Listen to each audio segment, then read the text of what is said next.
Hello everyone, I'm Michael Saramella and we are back for another episode of Stab and Vans 2022 Pipe Masters pre-show, where we'll discuss the many moods of pipeline, reveal the rest of this year's invitee list, and handpick the first two heats of the event. Makua, Keala, Nate, welcome back. This is the beginning of our new career.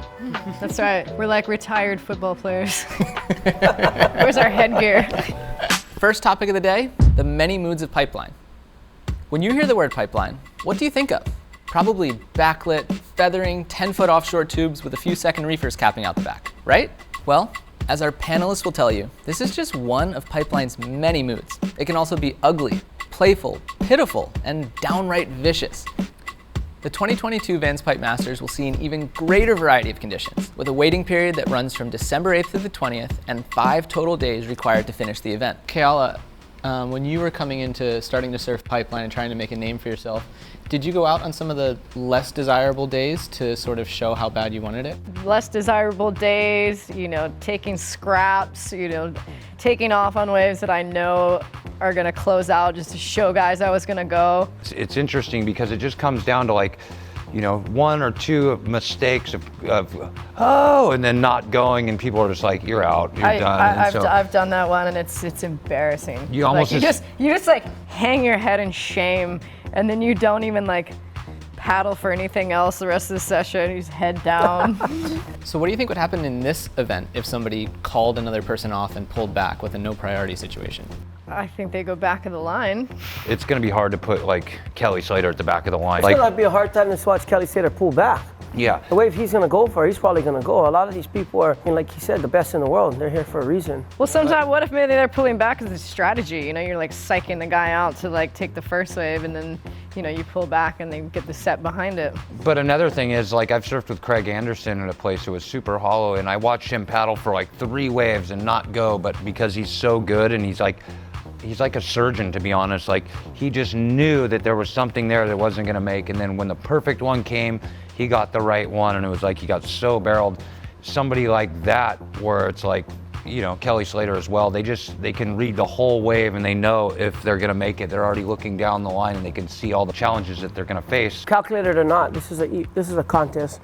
They're gonna wanna win and really go and take off on waves that they might not take off regularly and get the wave of the decade or really put themselves on the map. It's gonna be in this event. Yeah, especially too because with this format the way that it is, you're only rewarded for really high scores pretty much, because you're not gonna make it to the final with a bunch of 6s and 7s, so you really have to push it if you wanna get into that top 4. Yeah, I don't think the whole pullback thing is really gonna come into play that much. It's just what it is sometimes, and sometimes the wave is that nuts and people might be like, oh, good thing you didn't go on down. Or sometimes you just Guaranteed know on you're just behind it, you're behind that hump, I've had enough injuries and gone over the falls enough to where I'm just I'm gonna be one with the lip and just get obliterated right now. Do I really wanna feel that right now?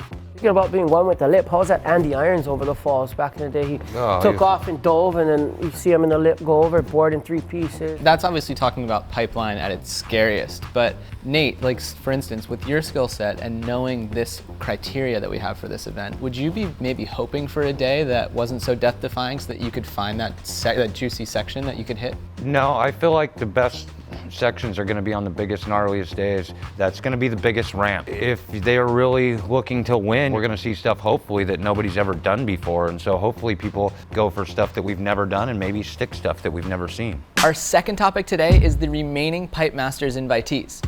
If experience in the lineup is a precursor to Pipe Masters success, some surfers in this event will have a significant advantage over their competitors.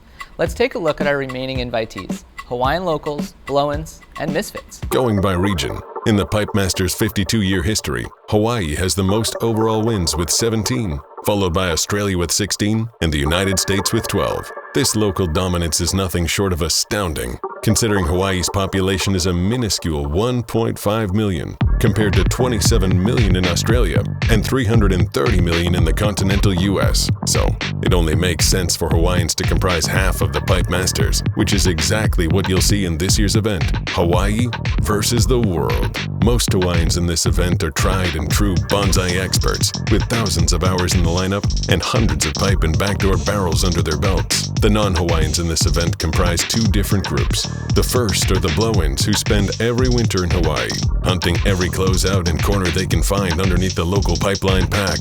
The second are the Misfits, an eclectic group of stylists, aerialists, and other surfing progressives who rarely, if ever, find themselves fighting for space in surfing's greatest amphitheater, because they prefer to do this, and this, and this. Will the local Hawaiians wax the floor with these blow-ins and misfits? Or will an outsider shock the world with a pipe performance that's truly undeniable? Here's a list of the local pipeline disciples getting a run in this year's event.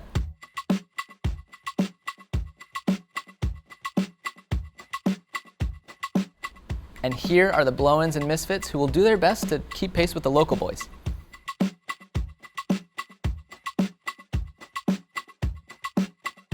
Keala, you love to ride tubes all over the world, but can any wave prepare you for pipeline?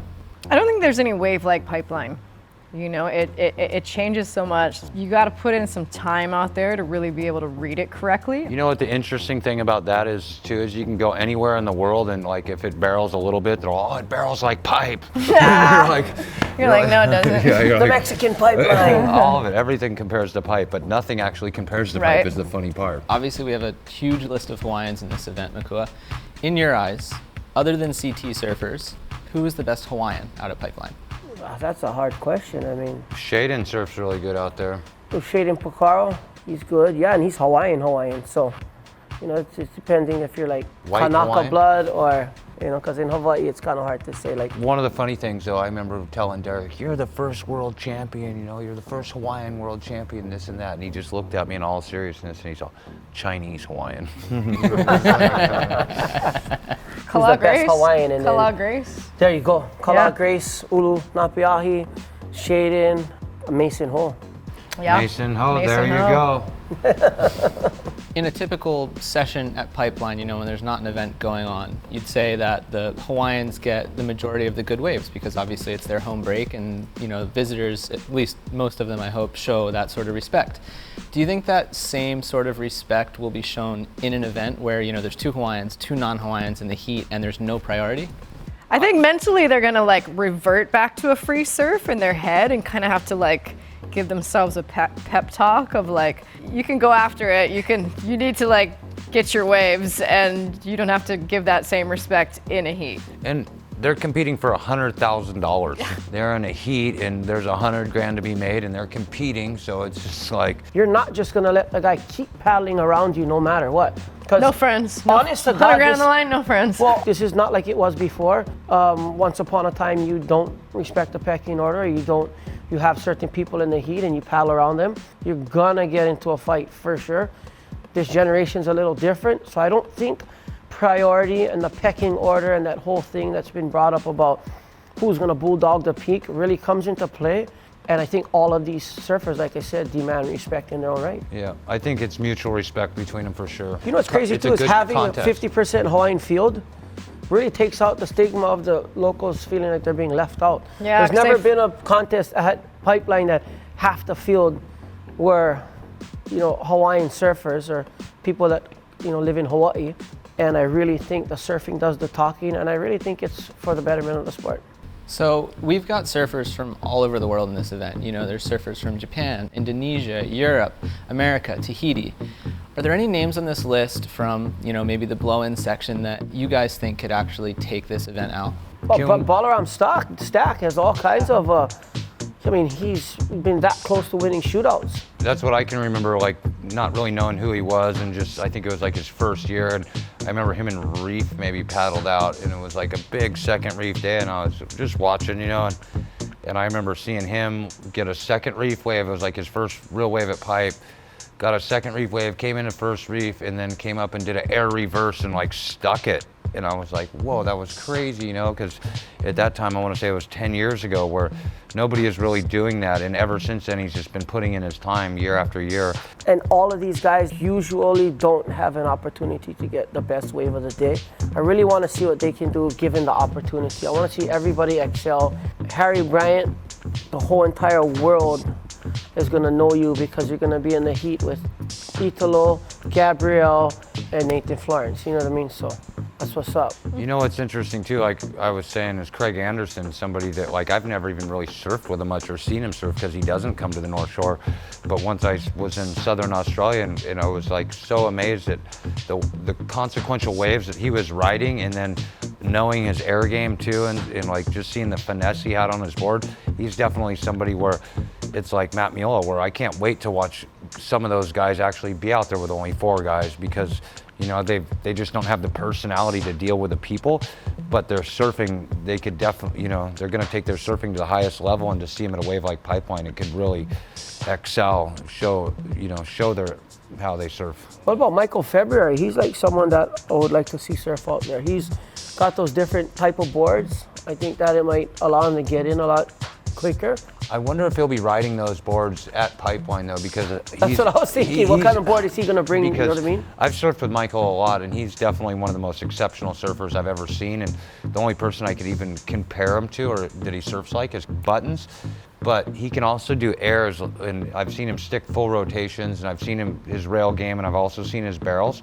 But it's going to be really interesting to see him, because he'll always avoid Pipeline. He'll surf rock piles, he'll surf VLAN, rocky rights, but just, you know, go out to Pipeline. But once you see him able to catch what he wants, or most of what he wants, and really put it to the test there, it's going to be interesting to see. There's nothing like that experience. I mean, I feel like I experienced it the first time in the shootout, you know, where it was like macking pipe, and they cleared the lineup, and I was just like freaking out that, like, wait, I get to take like any of these waves? Like, I could take a set? Like, nobody's gonna be, none of the boys are gonna be calling me off and challenging me? Like, yeah.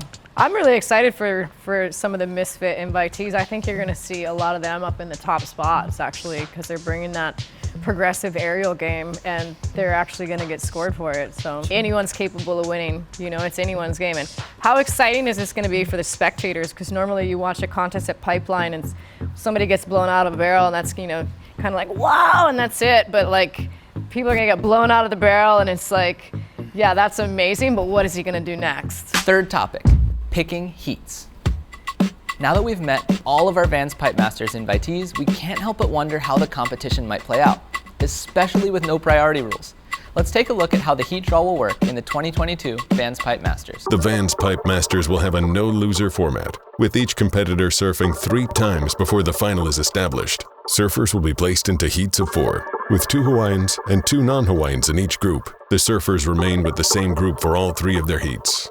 This means they will either be best friends or mortal enemies by the time their last heat comes around, especially with no priority rules in effect. However, surfers will not be competing directly against the others in their group. They'll be competing against the entire field, kind of like golf. This is a chance for surfers to display their talent and creativity, rather than playing a game of aquatic chess. So focus on yourself, go big, and you might just find yourself in the Vans Pipe Masters final. Each group of surfers will develop its own unique story throughout the event.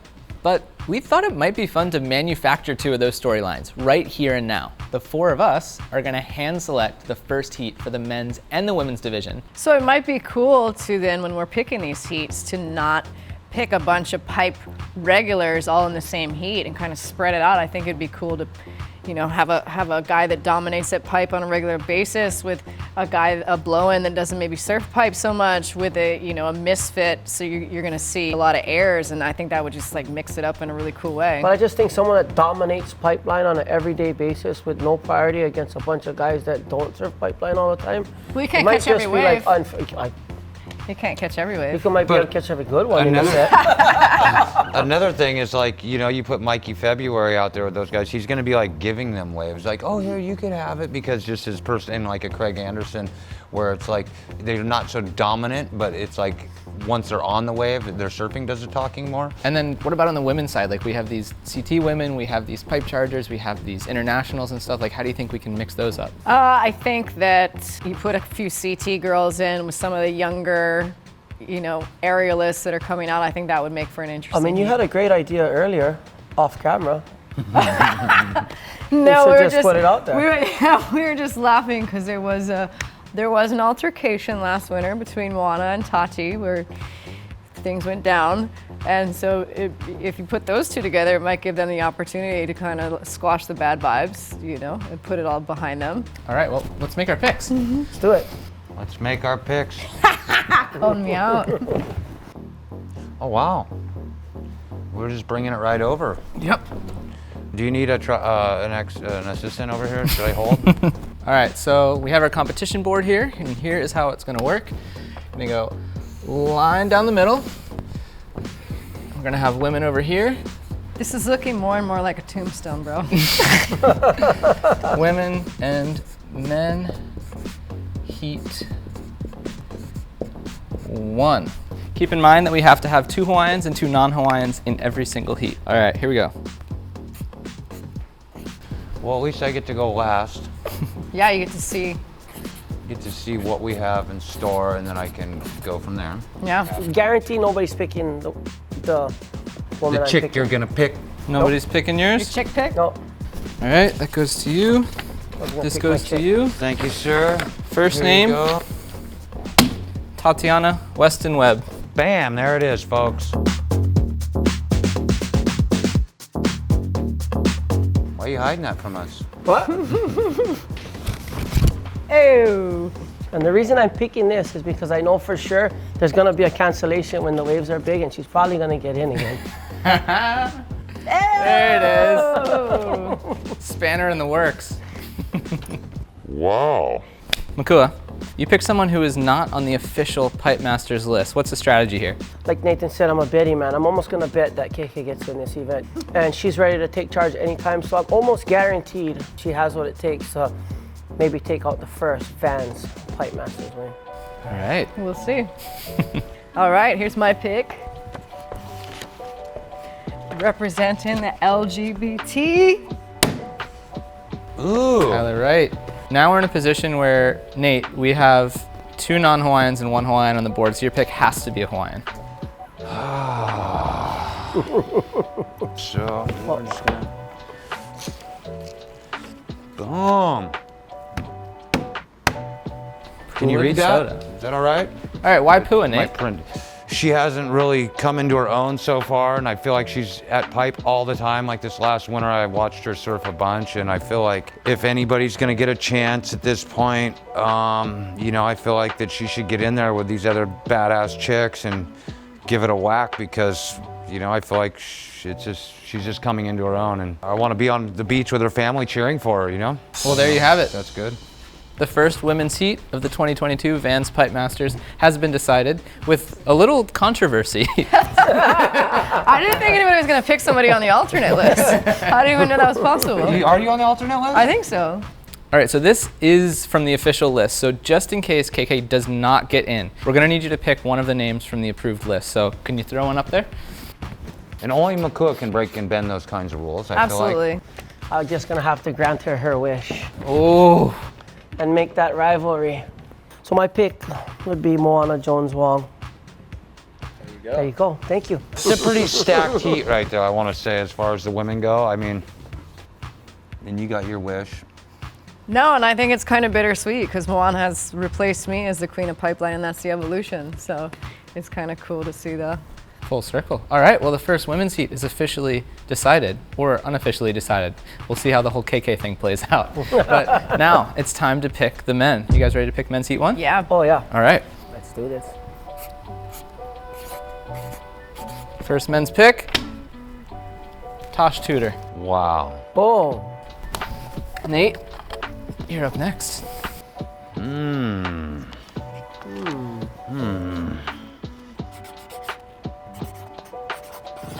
Bingo.